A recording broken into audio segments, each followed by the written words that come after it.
आइए गांधारी और कुंती की कहानी वहां से फिर से उठाते हैं। हम बहुत दूर चले जाते हैं।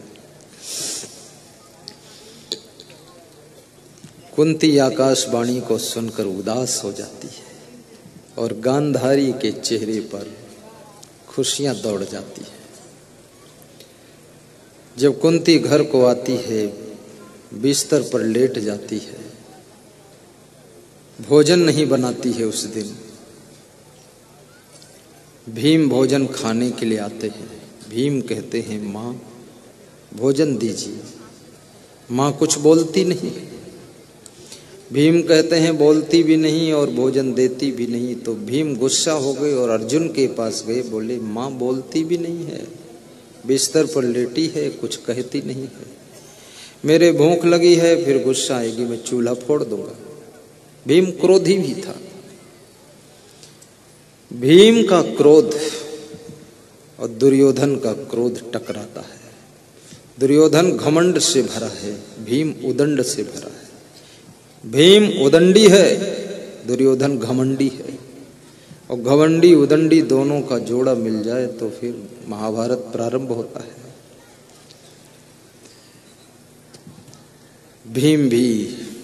भीम को लट्ठ आदमी बोलते हैं। लट्ठ आदमी, लट्ठ समझते हैं? लट्ठ माने मूर्ख। जो मूर्ख होता है, मूर्ख कौन होता है? जो परिणामदर्शी नहीं होता, मूर्ख होता है। परिणाम समझना चाहिए। यहां खड़े हो, क्यों खड़े हो? खड़े होने का क्या परिणाम है मालूम है तुमको? क्यों खड़े हो?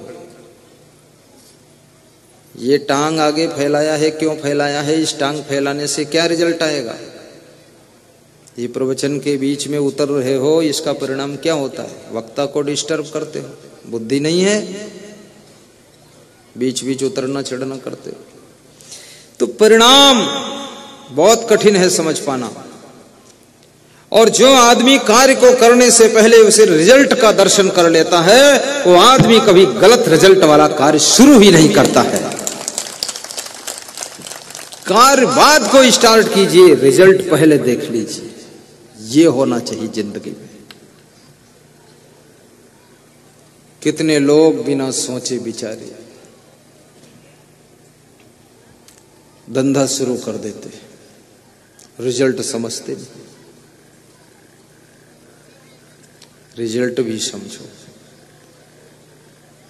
कोशिश कीजिए, फल का धंधा बहुत कम कीजिए। फल नहीं बिकेगा तो शाम को सड़ जाएगा, तो जितना प्रॉफिट है वो सब खत्म हो जाएगा। रेडीमेड कपड़ों का धंधा कीजिए, 2 महीना नहीं बिकेगा तो कम से कम सड़ेगा नहीं। बुद्धिमानी गरीब आदमी तुम ऐसा धंधा करते हो जिसमें सड़ा सड़ा कर फेंकते हो 10 किलो रोज। ये गरीबी मिटने वाली नहीं। वो तो आड़ती दलालों का काम है, उनकी सेटिंग अच्छी रहती है। तुम गरीब आदमी हो। फिर जितना बिकता है उसकी तादाद समझो, उससे ज्यादा बहुत मत लाओ। अरे 2 किलो कम बिकेगा क्या फर्क, लेकिन सड़ा कर फेंकोगे तो नुकसान होगा। दूध घर में है, पर यह भी परिणाम याद रहना चाहिए कि दूध को बिल्ली चुपके से पी जाती है, इसलिए संभाल कर रखो। और जिसके पास दूरदृष्टि है, पक्का इरादा है, कड़ी मेहनत है, अनुशासन है और परिणामदर्शी बुद्धि है, वो व्यक्ति जिंदगी में कभी फेल नहीं होता है, हर टाइगर में सफल होता है। चुनाव लड़ना है तो भी परिणामदर्शी बनो। और जब चुनाव आया तब तुमने टिकट ले लिया और लड़ने के लिए खड़े हो गए, हार जाओगे तुम। टिकट मिले न मिले 5 साल पहले से तैयारी कीजिए। 5 साल में हर गांव में जा करके अपनी विधानसभा में हर घर में बैठकर नाश्ता कीजिए, रोटी खाइए, दाई मने, भैया मने, दादा मने, पिंकी डिंकी रिंकी बोलते रहो, जय राम जी की, हाय राम ही की। और बस अपने घर में कभी न खाओ रोटी घी की, जय राम जी की, जिसके घर जाओ खाओ उसकी। मस्त नेता बनने में बहुत फायदा है। पति पत्नी दोनों वोट मांगने निकलो, सुबह से 2-4 घरों में खाओ, चूल्हा जलाओ ही मत।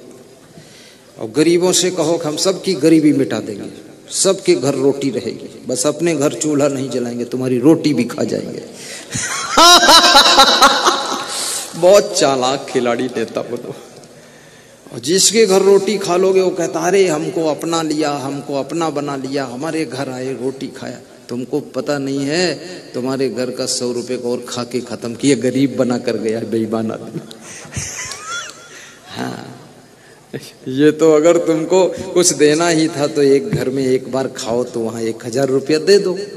आखिर स्विट्जरलैंड बैंक में जमा कर रहे हो तो गरीबों के यहाँ 1-1000 देते जाओ, तो हर आदमी कहेगा हमारे यहाँ भी खाओ, 1000 तो मिलेगा कम से कम।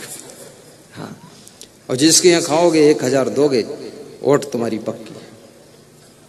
अब खा कर चले गए, कौड़ी नहीं दिया, तो बात को आदमी सोचता है इस दुष्ट के लिए आज 2000 खर्च हो गए, अब कुछ मिला नहीं, बस इतना सब मेहनत किया इसके लिए।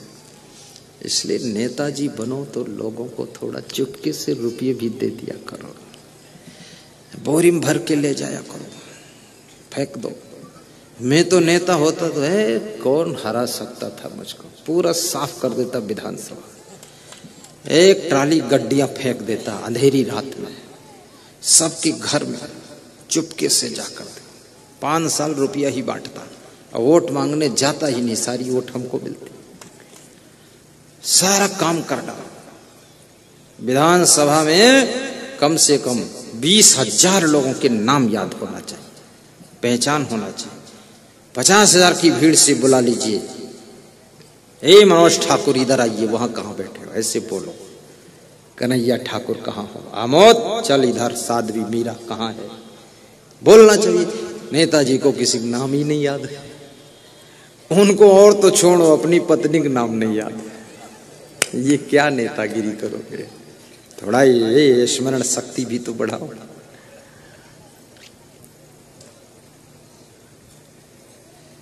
प्रेम की गंगा बहाते चलो, जीवन को निर्मल बनाते चलो, और राजनीति के फंडे सीखो।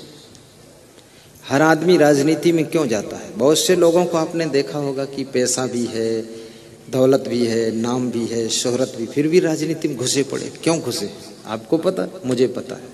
वो इसलिए घुसे हैं कि थोड़ा हमारा रुतबा बढ़ जाए, और यही चाहते लोग। लाल बत्ती लगा कर चलूं, पीली बत्ती लगाऊं, नीली बत्ती लगाऊं, आगे पुलिस रहे, पीछे पुलिस रहे, है करते रहे लोग, ये उसकी इच्छा होती है।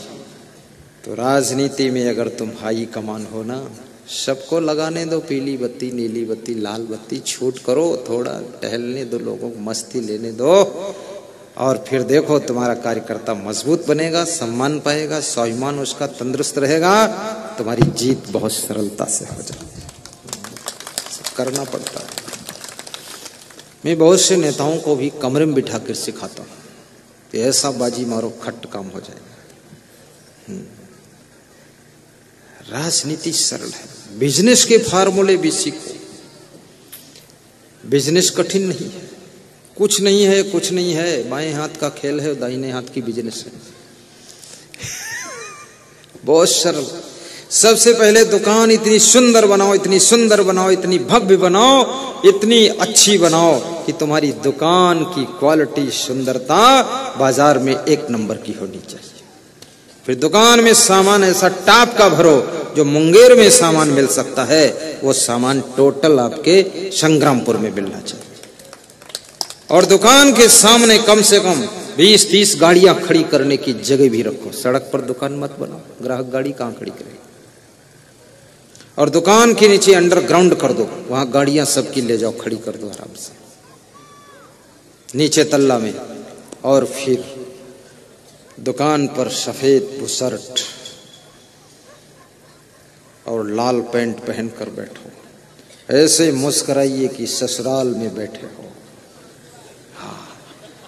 और ज्यादा आकर्षण बढ़ाना हो तो जो लाल रंग महिलाएं लगाती ओंठों में ना, उसको थोड़ा लगा कर बैठो, फिर क्या बात। कल से लोग कर देंगे कुछ न कुछ। ऐसा मरा मराया चेहरा, झुरा झुराया चेहरा बनाकर दुकान पर बैठे, लगता है मुर्दा घाट से अभी अभी आए। एक भी ग्राहक नहीं आएगा, कौन आएगा वहां। खिला हुआ चेहरा होना चाहिए बस। और थोड़ा गाना गाना भी सीखो दुकान पर, ऐसे गाया करो। आइए ग्राहकों आपका स्वागतम। बस ग्राहक भी सोचेगा ऐसा तो स्वागतम कहीं नहीं हुआ, चलो इसके बैठते थोड़ा। कोई आ जाए तुरंत एक इलायची दीजिए, बस 2 पैसे की इलायची दे दो, लो खाइए, स्वागत आपका। क्या नाम है महोदय आपका? अरे मेरा नाम जयराम बाबा है। अच्छा जयराम बाबा, आपका तो बहुत नाम सुन चुका हूँ। कभी नहीं सुना, फिर भी बोलो बहुत सुन चुका। वो खुश हो जाएगा। और उसका नाम याद करो, नाम और मोबाइल नंबर लिख लो, और फिर कहो उससे कि कभी सेवा का मौका देना, आपकी दुकान है, पैसे कम हो तो भी चलेगा, आप ले जाना सामान। और उसको फिर एक बहुत सुंदर गर्मी के महीने में लस्सी गिलास भर पिला दो, चेहरे से पहचान दो, एक लस्सी 10 रुपये पिला दो। फिर वो 10 ग्राहक लाएगा तो 100 लस्सी की कीमत निकाल लो, कह दो चलो बैठे। जय राम बाबा। दुकानदारी कोई साधारण चीज नहीं है, बहुत सजावट करना चाहिए। तुम्हारी दुकान से सस्ता सामान दूसरी दुकान पर मिलना भी नहीं चाहिए। और कभी कभी रेट टू रेट बेच दीजिए, कंपटीशन को क्रॉस करने के लिए रेट टू रेट लगाइए। आप देखिए, फिर जितने में लाए उतने में दे दो, 6 महीने कुछ मत कमाओ, सारा ग्राहक जोड़ दो, उसके बाद थोड़ा थोड़ा कमाना शुरू कर दो। अब ये फार्मूले इस मंच से सिखा रहा हूं, मुझे थोड़ा संकोच लगता है, नहीं तो बहुत गहरे फार्मूले मेरे पास हैं, तुम सफल हो जाओगे। पर वो सब नहीं बताऊंगा, क्योंकि व्यास गादी मना करती है। व्यास गादी कहती आत्मा और परमात्मा की बात सुनाओ, भले ये सब कंगाल हो जाए पर ये मत बताओ।